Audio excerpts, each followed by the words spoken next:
Et ben c'est parti. Vidéo tant attendue. Vidéo. Non mais le mec. Eh oui, non mais parce que j'ai eu l'idée d'une vidéo où j'allais vous parler du Cinehoop qui est pour moi un des meilleurs quads qu'on peut avoir avec le 5 pouces. Donc énormément de possibilités et on va vous détailler ça dans cette vidéo après l'intro. Let's go.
Alors donc le Cinehoop, ça fait 6 mois que je vole avec. Donc c'est un petit drone comme ça pour ceux qui n'ont pas vu, mais je pense que ça fait un moment que vous commencez à le connaître. Hop, petit quad avec des protections sur les hélices qui permet de voler en intérieur, en forêt ou dans plein de situations un peu exiguës. Ouais, ou en fait quand t'as trop peur de sortir le 5 pouces. Ouais voilà, exactement. Et c'est un drone où du coup le tilt de la caméra va être à l'horizontale, ce qui va nous permettre de voler assez lentement. Ça va te permettre d'être beaucoup plus fluide sur tous les mouvements. Puis aussi de moins faire peur aux personnes, parce que quand tu survoles des personnes, Enfin, du proxy. du proxy, quand tu filmes des voitures et tout ça, c'est un bon compromis. Puis en plus quand tu tapes un mur, tu peux le rattraper facilement. Ouais. Donc au niveau des composants que j'ai choisis, donc moi j'ai choisi de monter mon propre quad, donc mon propre Cinehoop, mais il existe plein d'autres Cinehoop que vous pouvez acheter en BNF. Donc Laurent en a testé pas mal sur sa chaîne, là ça commence à faire, et il va en tester un nouveau bientôt.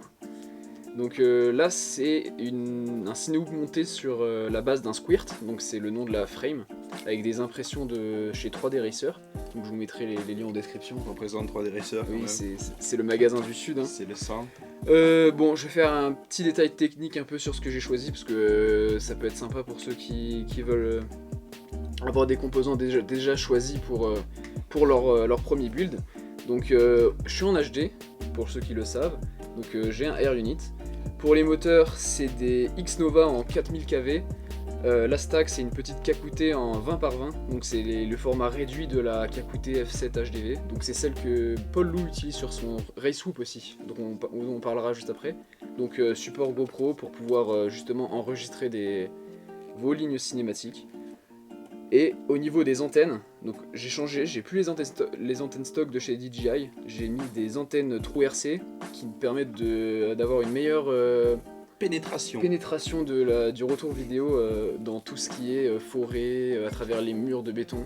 Donc c'est vraiment important de changer ses antennes sur son Cinehoop, d'avoir des bonnes antennes parce que c'est là où on a le plus d'obstacles avec son drone. Donc voilà, ça a fait un beau bébé. Voilà, j'en suis ultra content. Et vous, vous avez testé un peu, c'est quoi vous voulez avec quel Cinehoop un peu? Moi au début je volais beaucoup aussi avec le Squirt. Puis après, le Squirt, au final, j'ai eu des gros problèmes avec. Puis on m'a envoyé des Cinehoop qui étaient vraiment sympas, dont le Protect 35, qui est aussi qui est assez équivalent à ça. Puis après, ouais, il y a le nouveau. Et c'est vrai que bon, ça reste le plus polyvalent et qu'on voit un peu partout. C'est vrai que le Protect, c'est une bonne machine. Franchement, c'est un bon compromis. Genre, ça a de la patate et. Ouais, pour l'avoir testé, on a un peu un feeling de Racehoop. Et ce qui est cool, c'est fin. Ouais, il est assez léger moins du de coup. prise au vent. Pareil, on garde une légèreté sur ce genre de machine aussi. Donc je suis en 4S sur mon Squirt. J'utilise des 1800, donc c'est les enseignes que j'utilisais sur mon 5 pouces et que j'ai gardé pour mon petit Cinéhoop, parce qu'en vrai le K13 ça passe très bien sur le Cinéhoop, alors qu'en long range sur un 5 pouces, 6 pouces, c'est un peu limite. Et j'en ai parlé déjà dans mes vidéos. Bon, malheureusement, j'étais un peu frustré pas sur assez le de batterie K13, pour donc, monter là-haut, c'est le problème voilà, du K13. K13 sur le Cinéhoop, c'est parfait, ça vole très bien. Et combien de temps? Et on vole. Alors là, justement, le problème du Cinéhoop, c'est qu'il demande beaucoup d'énergie, Ouais. on peut dire, pour pouvoir voler. Pour le coup, 1008, c'est peut-être un peu trop, je pense. Mmh. Max pour un Cinéhoop, c'est 1005. Normalement. Ouais, mais ouais. Après, ça vole, possible. mais c'est que c'est lourd. Après, c'est avec ce que j'ai volé. Toi, tu voles avec quoi comme unité? Pas pareil, moi j'ai fait des 850, les 850 c'est très léger mais je trouve que tu voles beaucoup moins. Puis en plus du coup c'est trop nerveux. Et bon, en plus ce qui est marrant c'est que tout le monde conseillait ça, mais ouais je trouve que c'est un peu trop nerveux pour des plans bien cinématiques. Donc ouais je pense que du 1003 ou du 1005 c'est parfait. Ouais. Pour les PID, donc parce qu'il y en a beaucoup qui vont dire bah, je vais voler stock comme un 5 pouces, et non, justement là par contre pour un Cinéhoop il faut absolument changer ses PID. Parce que le problème c'est que les PID d'un 5 pouces sont pas du tout les mêmes, et surtout que là comme on vole avec une caméra à l'horizontale, et ben c'est pas du tout le même genre de situation. Donc pour les PID, j'ai trouvé des PID sur internet, donc j'ai tapé PID Squirt et on tombe facilement sur des sites avec plein de PID différents, donc je vous mettrai une petite image là avec mes PID.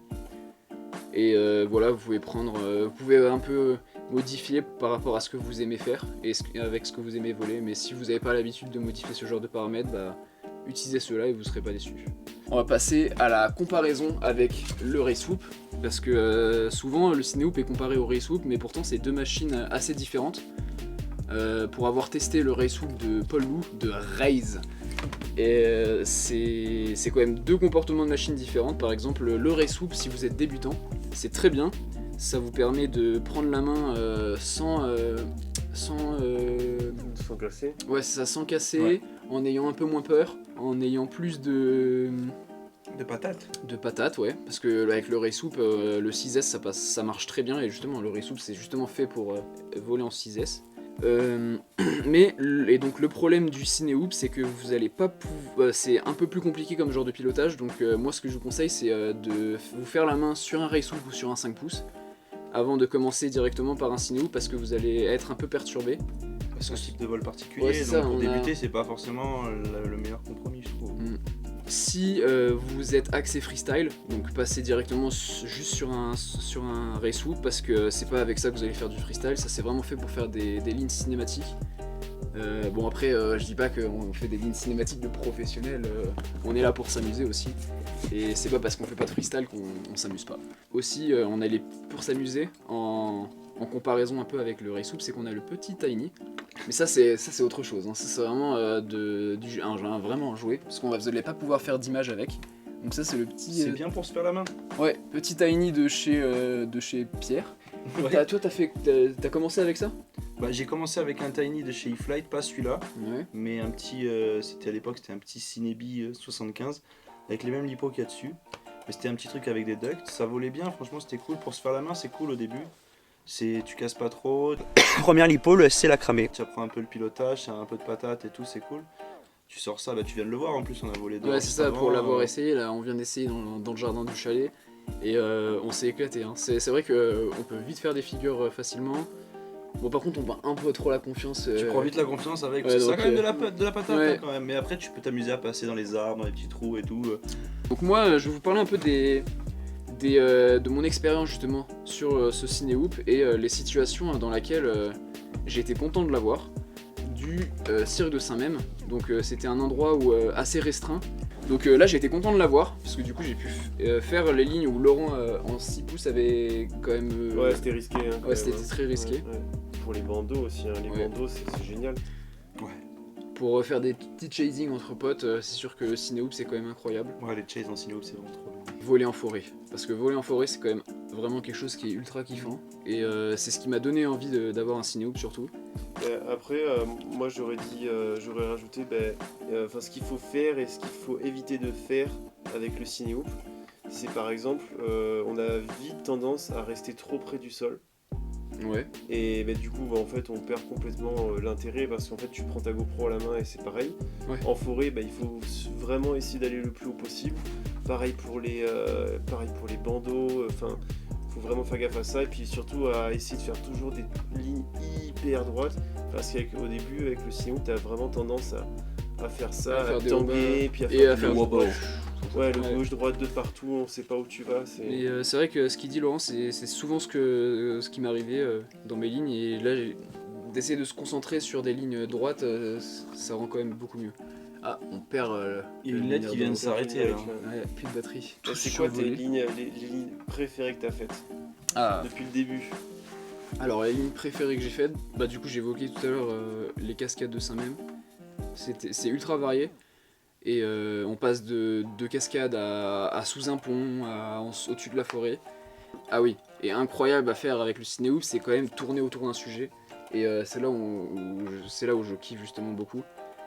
Par exemple, je vous mettrai les petits extraits, mais quand on avait fait un pseudo-clip de rap avec Pierre, dans la piscine abandonnée dans les Alpes du Sud quand on était allé en avril, c'était un gros kiff.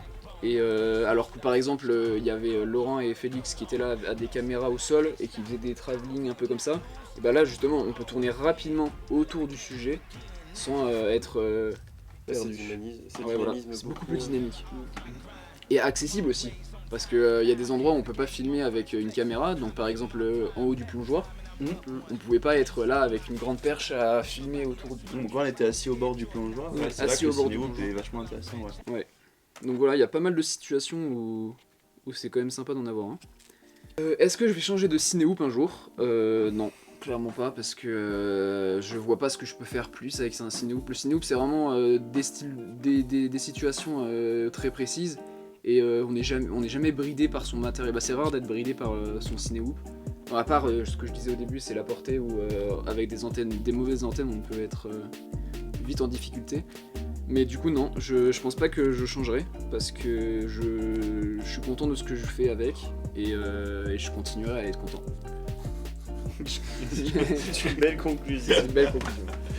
Avec un cinéhoop, tu peux être très créatif comparé à un 5 pouces ou qui va être beaucoup plus tu vas faire des plans beaucoup plus lambda, mais un cinéhoop, tu as moyen vraiment d'être ultra créatif. Et c'est vrai que ce qui est bien, ce que tu revenais là avec la créativité, c'est qu'on peut faire des lignes qui sont super longues et tellement variées que le spectateur va pas se lasser. Donc petite vidéo un peu posée, tranquille, Très tchatcha. avec la météo qui n'est pas au rendez-vous la suite. Mais on a fait quand même des belles images hein, au pied du Mont Blanc. Ah ouais, on a bien optimisé le temps qu'on avait Ah, Ouais, cette ça, c'est semaine cool. était dans les deux incroyable. sens du terme d'ailleurs. Incroyable. C'est la fin de cette petite vidéo. Si vous avez encore des questions là, à poser sur le cinéhoop, et si vous avez du mal à choisir vos composants par exemple, eh ben, n'hésitez pas à m'envoyer un petit message sur Insta, ou là dans la description de la vidéo. Je vous répondrai avec plaisir. Donc voilà, n'hésitez pas à vous abonner, je le dis pas souvent mais voilà, à vous abonner, ça fait plaisir. On est bientôt 700, donc c'est cool. À nous aussi, non? Ouais, n'hésitez pas à vous Ouais, abonner abonnez-vous. à la chaîne de Laurent et à la chaîne de Pierre. Hein. Allez voir ce qu'ils font. Et bah voilà, c'est tout pour cette vidéo. Allez, on se retrouve peut-être en Corse, mais c'est pas sûr. On n'est pas sûr d'y aller encore. Si. Mais ça dépend, tu la sors quand Ouais. cette vidéo? Mais je pense que la vidéo sortira avant les vlogs à la montagne. Donc vous allez avoir droit à des petits vlogs sympathiques au pied du Mont Blanc. Donc éclatez-vous sur ça et on se retrouve la semaine prochaine pour une nouvelle vidéo. Allez, ciao! Ciao l'équipe.